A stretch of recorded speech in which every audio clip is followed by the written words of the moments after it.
and welcome to the Library Show. I'm Holly Browning, and we have a great show today to wrap up our 2022. We're going to be talking about a special event called Hour of Code that will be held at the library. And my co-host Mike and I are going to be discussing 3 of our favorite segments that we've had over the last 3 years. But up first, we have 2 familiar faces that are joining me. And my co-host Mike, I will have him introduce who we're speaking to today. Thank you, Holly. This is our Tech Center Supervisor, Robb White. And Rob's been on the show before, but he's back again, thank you, to talk about the Hour of Code. Always a pleasure. Well, glad to have you. Tell us a little bit about the Hour of Code. So Hour of Code is a worldwide initiative, and there's over 1.5 billion people that have participated in it. Wow. So we've been doing it since 2016, 2017. And what it is, it's learning how computers work. Okay. Computers are in our lives every day, from laptops, phones, the cash registers we use, the gas pumps. And when these individuals were coming to colleges and learned computer science, there was a lack of understanding of how actually computers work. Right.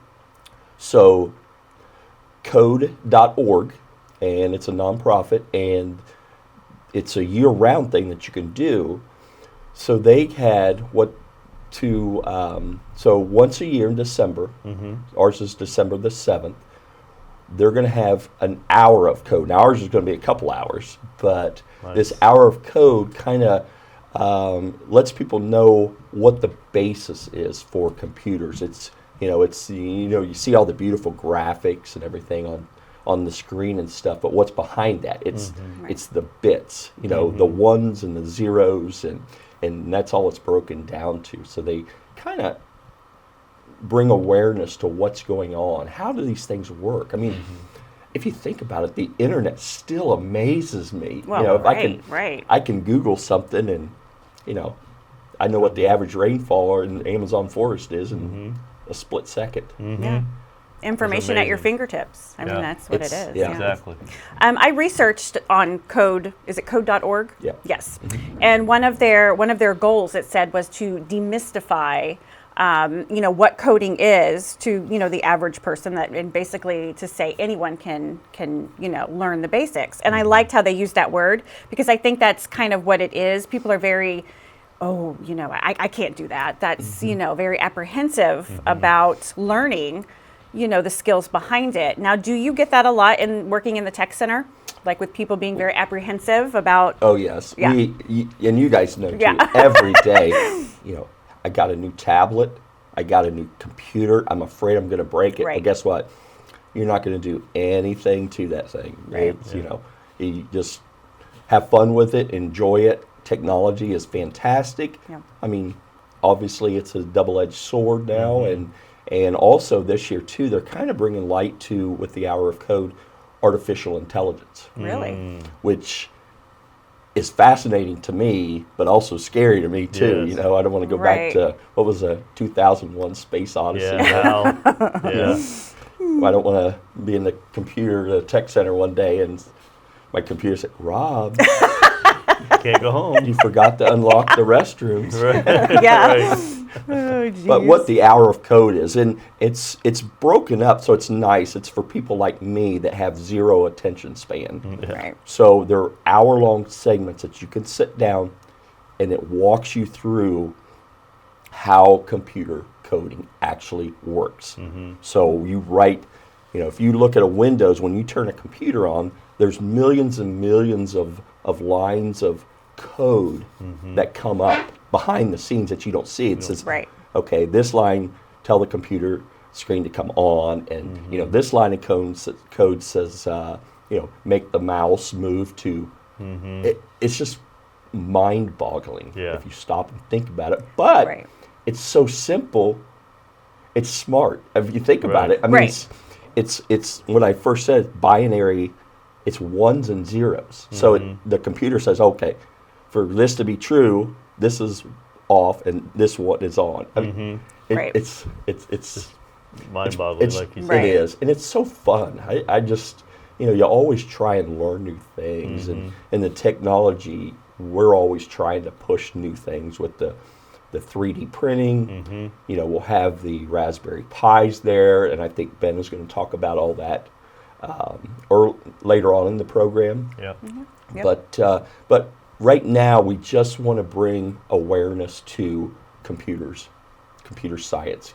Our whole world depends on it. Yep. Yeah. Oh, it does. I mean, Absolutely. if you think about it, our thermostats at home are all computer Yeah. controlled, and Good point. it's it's just down to the basics. Yeah.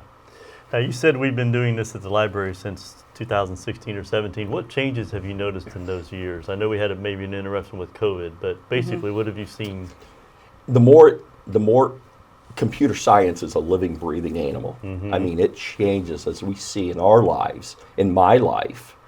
From when I first started with the city, I thought it was exciting that we had an electric typewriter. Right. I'm dating myself there, Yeah. Right. but when I left, we had computers in the cars. We would drive down the road, had license plates readers. I mean, it's just the technology. It's amazing, but it all reverts back to that basic computer science class that you're going to take Right. in high school, you're going to take at college. It's going to revert back to this basic skill level that you're going to learn in the hour of code. Yeah. Right. Yeah. But and they just keep. The more you think about the technology, we're on our way to back to the moon now. Yeah. I think Yeah. we're Orion spacecraft was in couple thousand miles of the moon. Yeah. Yeah. Last Isn't it heard or amazing? something like that. Yeah. So Amazing. I remember, I believe I was there for about 2 of the events, and I know that they were very successful. There was a lot of people there, and it's a very popular event for adults and children alike. Why is it always in December? Do we set that, or is that something that code.org does, or how does that work? Yeah, code.org does it. It's December. It's usually the first week in December. Okay, so they December, have- that okay. first week in December, and then we chose December the 7th. Okay. We always have it on that Wednesday. Okay. So you can do it all week. We just choose to close the Technology Center down that Wednesday, December 7th. The Tech Center will close from around 4 p.m. because the whole downstairs is changed over. Okay. And it's nice because it's broken up into basic where kids can come in and the simple science of putting something together and make a caterpillar go from point A to point B. That's computer science. And then we go all the way up to teaching people how to actually code on a computer to have their name scroll across the cool. screen. Just all kinds of fun stuff. Now, you mentioned some of the concepts you want folks to come away with. If you had to put it in a nutshell, what concepts do you want them to have learned through this? Biggest thing I want people to come away with is that computers don't bite. Oh, yeah. That's Uh-huh. a good, yeah, they're, good point. They're here. There's no getting rid of them now. It's not a fad. The barn door. Yeah, it's not a fad. Yeah. The barn door's open, and Right. and just embrace this technology, and just not be afraid of it. Understand what it does, how it does it. When you get those basic facts, and then you start thinking, oh, okay, well, the greatest thing about computers is if something happens, you reboot it, Yeah. right? Right. The IT people always say, well, did you reboot it yet? Yeah. No, not yet. Yeah. You know, Yeah. turn the device off and let it set for about a minute, Yeah. and then turn it back on. But when people come and see the simplicity of it and the complexity of it, is Yes. pretty amazing. Both things. It's just fun. Yeah. Yep. That's good. So what ages are able to participate? Children and adults, but is there a certain, do children need to be accompanied by an adult? Oh yes, Okay. yes, definitely. It's all preschool to. Okay. We've had people 70s and their 80s. Okay. And everything in between. It's really fun because some of the older engineers and stuff, they used cards that they would put in computers, and they would bring Yeah. those. And I've got an old IBM computer that has a green screen that I'm going to bring in and set it up just to look the difference between this old computer from the 80s to our Surface, Microsoft Surface notebooks today. Wow. Yeah. I mean, the keyboard on this IBM computer weighs about 20 pounds alone. Keyboard. Oh, yeah, wait till you see it. Wow. So it's kind of fun to see the advances in Yeah. the technology and in how things are getting smaller and smaller. And I bet the screen on that thing was about a foot long. You know, it all weighs about 100 pounds. Yeah. It's a great big monster, you know, Yeah. CRT. And so. That's cool. Well, we have another special guest, one of our co-workers, who's going to come and talk more about the programming part and what the concepts mean to the kids. So we'll have him come and give us his spin on it as well. Awesome. Well, thanks for having me. Well, thanks for being here and explaining some of the basics of it. Hope Now, to Rob, see- what go is your favorite part about teaching like in the hour code? What do you like you like demonstrating, like how much like things have changed, or? I just like to see the aha moments in people. Okay, You know, when yeah. they're writing that script across there, say for instance on a Raspberry Pi, and you have a little sense hat, and you'll see all these things at the hour of code. But when the kid types it and he types all these parameters and all these letters, and you think, what's it doing? And he hits the enter button, and then all of a sudden there's this, "Hello, Holly," and it scrolls across the top of that computer. It's like a, wow, Yeah. Right. I did that. And Right. then, you know, you just build on that, because we're looking to employ maybe some more, like how to code games, Yeah. you know, kids of games, but just spark the imagination, you know. Yeah. There's so much out there as far as, you know, the computer science and technology. It just amazes me. That's That's really awesome. It's neat. just I like fun. that. Sparking the imagination. Yep. Yeah. Somebody should write that down. We should. And tell us again the date and time of our hour. of code. December the 7th, and I think it's going to be from 5:30 to 7, is it? Okay. Okay. And 5:30. but yeah, just stop in, and we hope to see everybody. Just if nothing else, just stop in and see it. There's no pressure on anybody. You can stand around and watch. It's fun to talk with everybody, you know, and see the different perspectives. We get lots of retired engineers and individuals that come in and say, "Hey, I did this," and it's amazing the talent that the community has as far as the computer Yeah. science aspect of Right. it. Yep. Now, so it doesn't require registration or can? Okay. Just Nope, to make sure. no registration. Just come on down and see us in the tech center. We have other things too. You can explore the databases, you know, that the library offers I know as we far have as so many. ebooks, Yes. audiobooks. We have language programs, you know, coding programs, and Yeah. and everything in between. All right. And you said all ages are welcome, or is there? Yep. Everybody's welcome. All All right. right. All right. Well, Rob, thank you for being here Thanks. Thank to you. tell us about our code. Thank you. All right. Appreciate it. Coming up next, Ben will be here to discuss some activities that are planned for Hour of Code. Stay tuned. Operation Wonder Park is a go! There's nothing more powerful than imagination. But don't just imagine. Use STEM to change the world. Who's with me? Oh, it's gonna hurt tomorrow. If she can STEM, so can you. Find out more at She Can STEM. There's a lot of fear in coming back to school. I'm a 40-year-old man that walked in there to get his high school diploma. It was very hard for me, but one of the teachers was Miss Araceli. She gave me direction. Every single time I had a question, she'll put down whatever she's doing and she'll sit there with you until you get it. 50% of getting your high school diploma is walking through those doors. The other 50% is doing the work. Find free adult education classes near you at finishyourdiploma.org. When you are in space, you can't run down to the store to buy parts. You have to improvise with what you have on your mission. Making is when there is something new that was not in existence at the beginning of the day. Okay. It's an incredible sense of accomplishment when you have made something. That's why I make. Now I want to hear why you make. Share your own Why I Make story today. Visit whyimake.org. Hello and welcome back to the Library Show. I'm Mike Kletzley. I'm joined by my co-host Holly. Thank you for being here as always. And then we're joined now by our STEM programming librarian, Ben Morehouse. Ben, thank you for being here. Thanks for having me again. I think you've been on the show once or twice already.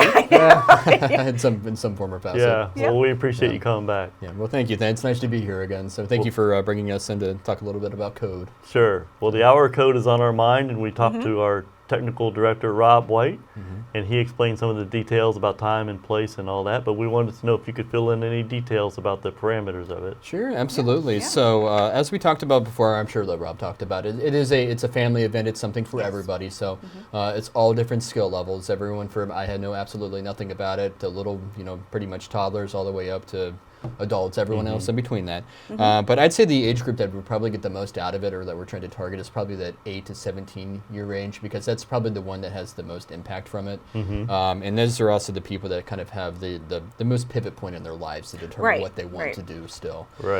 So whether you just want to do it to tinker a little bit, or you want to perhaps maybe explore a career in coding or something similar to that, this is kind of a good exploratory place to try this in a safe environment. And it's a pretty gentle environment, I would say, to learn and try new things that you may or may not have done before. So that's a good way to put it. So. I know on the website, because I had told Rob when in the interview that I had looked, and it said that code.org wanted to demystify kind of, coding, and, people can be so apprehensive and kind of scared about that. And I liked how they used that word, because that kind of, aptly describes kind of what we're wanting to do, is kind of like demystify it for people and then introduce it to children and, like that. So I liked that.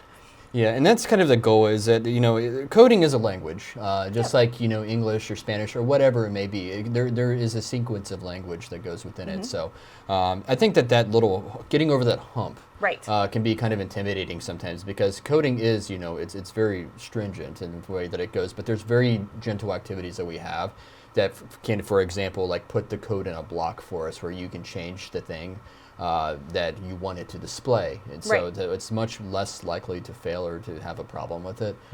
But it's really, really quite cool with some of the activities that we have planned for it. So if you'd like me to jump into it, I can. Please do. We'd love to know what you got planned. Sure, absolutely. So this little guy over here, that looks like a little motherboard on it. This right here is actually called a Raspberry Pi, and they've been out for around 10 years or so on that. But it's basically a little self-contained computer that has its own operating system on it. So just like how there's like Macintosh operating system, iOS, or there's Android, or like Windows is probably the most well-known one. This one has its own. It's called Raspberry Pi that's on it. And this one's actually equipped with a little RGB, which is red, green, blue sensor that's on here, and they call this a Sense Hat. So what this does is we have an activity using something called Python 3, which is a coding language, and we're going to teach people how they can actually code their name to scroll across this. So you can actually technically scroll anything you wanted to. You could put a message, you could put whatever you wanted on it. But the default one that we have on that one is actually just white that it comes across. Then we have a one that steps up a little bit more that requires something called variables, where we can actually input the different RGB codes into it, and so you can actually change it. So if you wanted your name to scroll red, for example, I'll teach you how to put that in there to have a red name, or say you wanted red with a yellow background, you can do that instead. But one of the kind of the cool things about the Sense Hat, it was actually developed initially by NASA. One of the kind of the cool things about it is that it has different sensors that are in it. So for example, it has a temperature sensor in it. It has a humidity sensor in it. It can tell barometric pressure. It has it can tell whether it's being moved or not. But the cool thing about that means that you can actually put all of those different sensors to use. So you could have it to where you can code it to like shake it, and then it will show you the temperature. And then you can change it to be like red when it's hot or blue when it's cold. Oh, cool. It's really quite cool. But for the purposes of what we're doing, we have 3 different scaled activities for this. The easiest being code your name, the second being change the colors of your name, and then we have one that's a little more involved where you can set the temperature, humidity, and barometric pressure of the room at the time, which is pretty cool. And then that's kind of the baby steps of doing that. We want it to be kind of a real entry-level one on that one. So, another kind of cool thing you can do with them too, and which is kind of more fun, and if you're any gamers out there, this is probably excite you. So just like we uploaded a Raspberry Pi OS, what we can do is we can actually load another one called RetroPie. Which is an emulation machine. And emulation is a fancy way of saying that it's like a copy of it. To be short, it's basically a video game box too. So this right here is like a Super Nintendo. So right, I was excited when I saw that because I was excited we were going to play Mario. So no. Yeah. It's the old school thing there. Yeah. And it is cool. One of the cool things about it is, so with emulation, typically your machine needs to be 10 times faster than the machine you're emulating. So if this is a Super Nintendo, it needs to be at least 10 times faster than that. So I have like Donkey Kong Country loaded on this too. Fun. So, but there is some code required to actually get this to run. I know it seems like it's just a video game system that you've made, but there's actually some steps and processes that it takes to actually get the games on there and to make them work. So it's super cool how that works on that. That's cool. So last time I was on, we kind of talked about 3D printing and then 3D modeling. That's kind of my shtick that I do, my passion. Yeah. So I actually have a little trophy here, and like I talked about before, you can actually design things in CAD.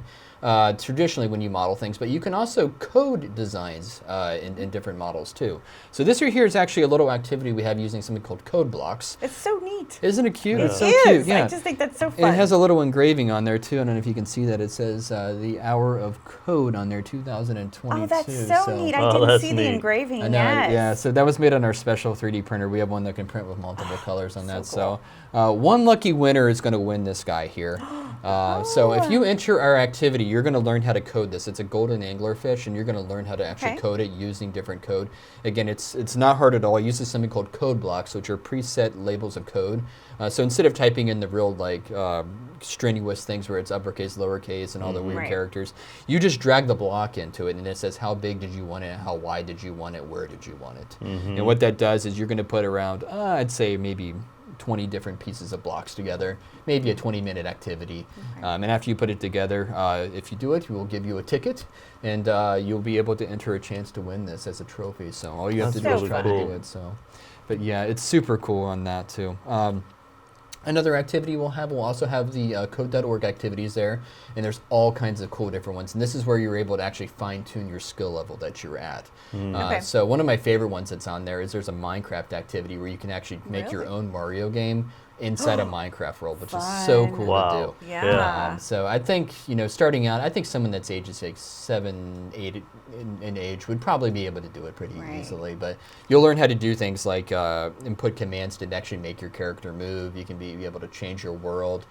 We call that in design, we call those assets, which is basically art assets. But the cool thing is once you get the code established, you can change it. So you can make it, a lava world, or you can change it to make it a pirate world. Or cool. But the cool thing is you have to have the code set. But once the code is set, you can change those other things to make it, like a different level almost. So.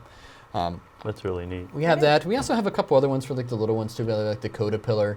And in coding, we call it... I remember that one. Yeah, that's cute. Yeah, so he has like little segments, and as you put them together, depending on what order you put the segments, each segment actually does something different. So one might make him go forward, one might make him turn.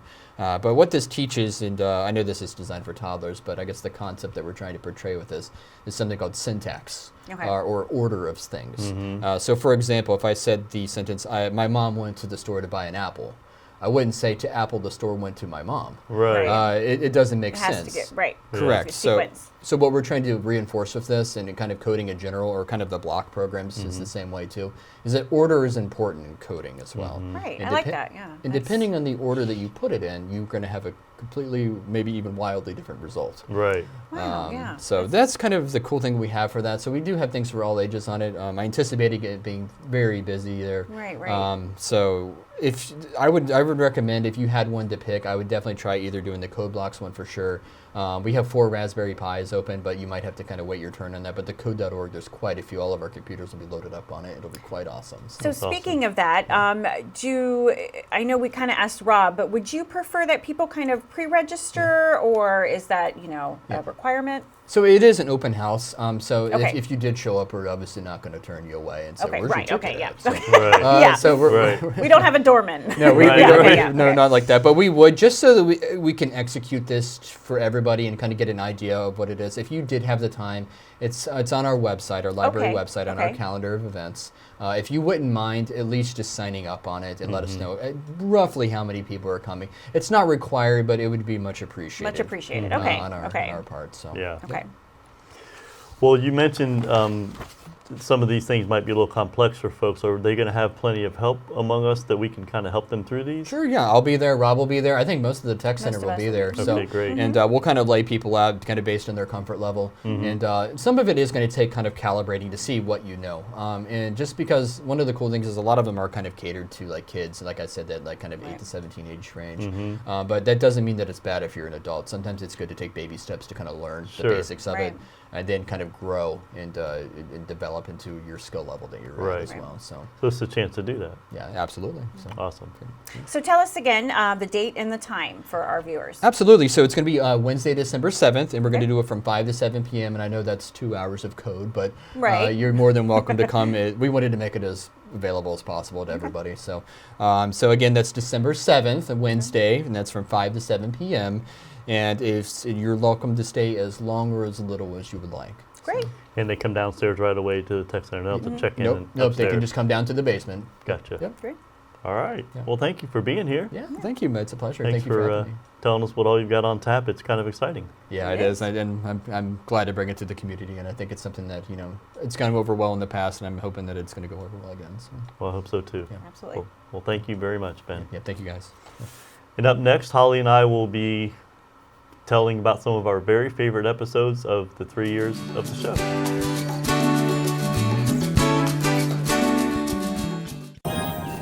Can you consent with me? Imagine what you'd see if every child had a book to read. So the mission is for us to get a book to each and every child. So let's join hands, book people unite, unearth hidden passion. Come on, we'll have a good time. One book can be the first of a million, helps to change a life. Book people unite. Read to a child today and spark a lifetime of ambition. Some things in your medicine cabinet are more dangerous than others. When it comes to prescription drugs, opioid pain medicines can be addictive and even deadly. Half the people who misuse prescription pain medicines get them from a friend or family member. Be part of the solution. Go through your medicine cabinets, drawers, anywhere you keep unused opioid pills, patches, or syrups. Find out how to dispose of them safely. Visit fda.gov/drug disposal.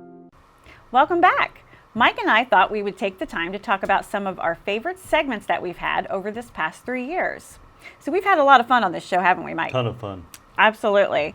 I know we both have had fun coming and up with the segments and kind of planning the things that we were going to talk about. Right. And it's been such a wonderful resource for the library, to kind of get our information out there when there's no other way, and especially through COVID that nobody knew was going to happen and, be a huge thing. We've had this awesome resource to, tell everybody what was happening and to stay connected with them. Exactly. Yeah. I mean, it's been really, really fun. Yeah, it has. So, yeah. It has.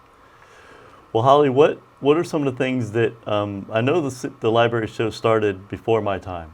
It did. So can you tell us a little bit about that? Yes. So my first co-host was Steve, and then he left. He became a teacher. And I think what had happened is Steve and I would be kind of regular guests on the City Show here in Lebanon. Yes.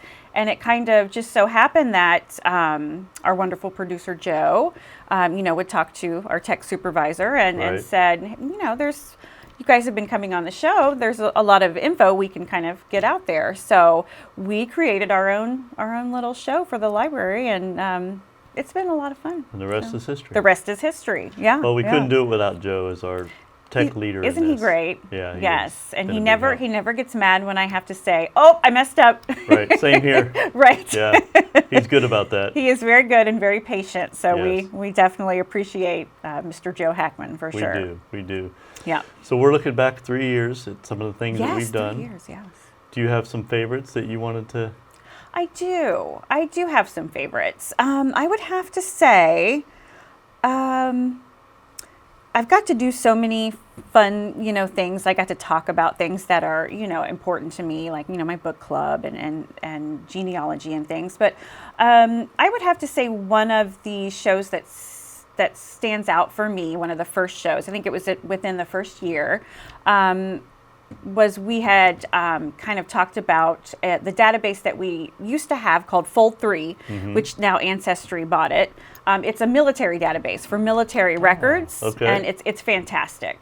But I was able to actually bring a few things from home from a great-great-uncle that I had that served in World War II, and he was killed in action. Right. And it just kind of, I got to, show him off and, that sort of thing, and talk about the military records and the memorials that people put on there. So, it was neat to have that. And, my family from far away could watch it and that sort of thing. So that was a good one. Well, that was not only the genealogy that you love, but it was also your personal take on it. Right, So exactly. So that's one of the best things about this show as well, is you kind of get to put in both. Right. And, on the same lines, another one of my favorite with, kind of like that was when I got to talk about our homeschool resources.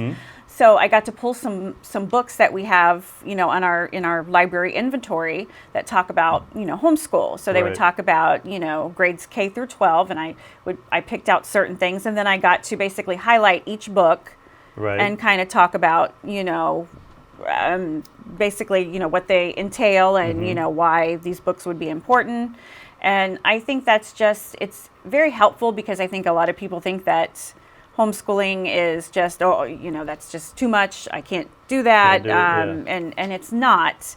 And I think that everybody needs an advocate if they're wanting to start that journey. Yeah. And I know that it helped me. I've been homeschooling my son for 4 years now. Wow. So yeah, I'm a big advocate. I love it so far. He's still little, so ask me again when he's, in junior high and high school. I might give you a different answer. But I just, I'm a big, I want to be a helper for that sort of situation. So I liked that segment. I like doing that a lot. Good. And we have a really nice inventory of books at the Lebanon Library that can help homeschool families. We do. And you're a witness to that. Yes. And a lot of the times I work at the library and I don't know all the great things that we have. So me going up and actually pulling the books for the show, I found resources for myself. Awesome. So, we have a great inventory for everything. That's why we like to highlight the library. That's right. So, And as you know, we get a lot of homeschool, I almost said moms, but as dads too, who come in and ask questions or get resources and talk to the tech center too. Oh, absolutely. To make copies, et cetera. Yes. Yeah. So I think that we serve them well. Yeah, we do. Absolutely. Yeah. And did you have a third one that was your favorite? I do. My third one was the one that we did. It was actually on site at the library. And it was with our director, Julie McClellan, where she did kind of a historical tour, or gave us a historical tour of the library. I remember that. And just the things that she knows about the library are fascinating. She knows her stuff. Yep. And she loves to show off our beautiful Carnegie Library. Right. And just walking through with her, I did the upstairs. And then you took over the second part and, did the downstairs, if you remember. Yep. And it was a popular show. It And was. I think even Main Street Lebanon, shared it on their page and just, for the historical aspect. Right. And I like that. That was a really good one. That was a good show. Yes, it was. And I learned something, or some things about the library during that show that I didn't know. Right. So, and I liked that it was kind of, Joe kind of was the action, walking around. Right. And, so that was fun. Well, again, we couldn't do it without Joe. Exactly. Yeah. Well, one of my favorites is along that line. We did a decade of progress with Julie, where she showed us what had happened in the past 10 years. Yeah. And what changes had happened and how the library has fit into those changes. And again, like you said, things we could be proud of at the Carnegie Library, Carnegie version of our library. Right. So that was one of my favorites along that line. Yeah. I think another one that was one of mine was when we did the Safety Town over at the electric building. Oh yeah. We set up like the buildings. Yeah. We even had street map on the floor, and Mr. Robb took us through it. And then he has since done some safety towns with that equipment elsewhere. Yes. Yeah. So that's gotten some use out of it. It has. And so that was the kickoff to it. That was fun. That was another on-site, live action type thing. Yeah, thanks, Joe. Right, that was fun. The whole Safety Town set is just so unique. Those buildings, the way that they look, and that the artists that did that it's fantastic. Well, she nailed them. She didn't. Oh my she didn't miss a single detail. No. That's awesome. And I think the other favorite that I have is that we talked about the Niche Academy and the North Star computer programs. Yes. And that was relatively recently, but I think the neat thing is that those are ongoing programs now at the library. People can come in and use those things to get a job application done, which, as you know, a lot of employers are only taking them online. Yes, that's a huge thing. So that does stop a few people. It does. And so they come to us for that help. We also want them to learn computer basic computer skills, and they can come in and learn at their own pace with those. They can do one section a day. They could do 8 sections a day. They can come in once a month, whatever they need schedule-wise, but they can learn computers kind of at their own pace. Right. And so that's what we want folks to know from that episode is that just come in and ask for those, and we'll hook you up, get you started. Right. Yep. And I know I've had a few people ask me about, I missed that episode. I didn't see it. Where can I see that? And so I always tell them it's on, LebanonOhio.gov, I believe, but it's on Channel 6 on demand. Right. They have all our back library shows, episodes, but it's also on the City of Lebanon's YouTube channel. That's right. Where they can catch our back episodes, so to speak, where you can share them and Yep. So if they want to find these favorites that we mentioned, they can pull them up. Our favorites, yes, absolutely. We should star those. That's right. Those are the ones that are highlighted. Exactly. So so it's been a lot of fun over the 3 years, and we've liked it so far. So we'll see where we'll go from here. Exactly. Yeah. All right. Yep. Well, thanks for telling me your 3. Thanks for telling me your 3. Absolutely. All right. I'm glad we didn't have the same, therefore we have 6. Yeah, really. All right. Well, coming up next, Mike will be back with the December events calendar.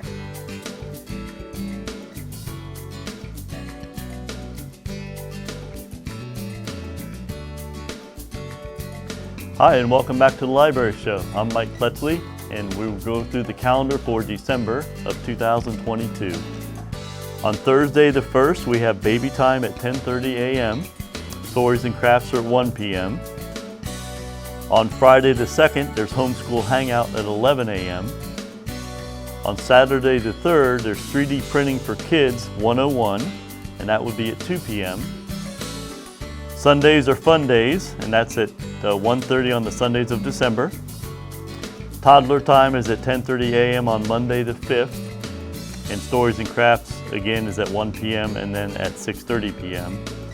Candy cane hunts are often throughout the month, the first one being on the 5th of December at 11 a.m., 2 p.m., and 7:30 p.m.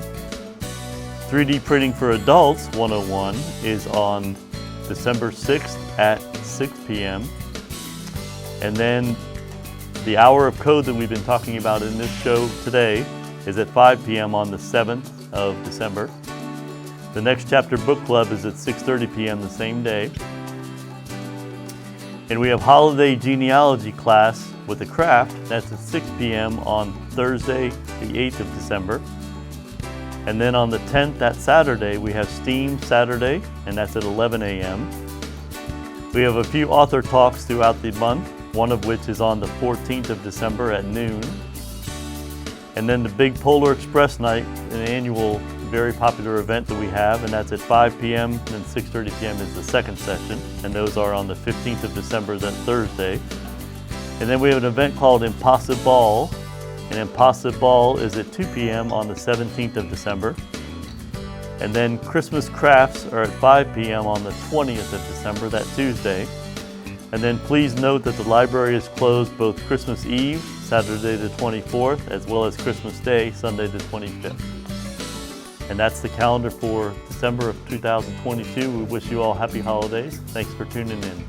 And as always, please like, share, and subscribe on Facebook.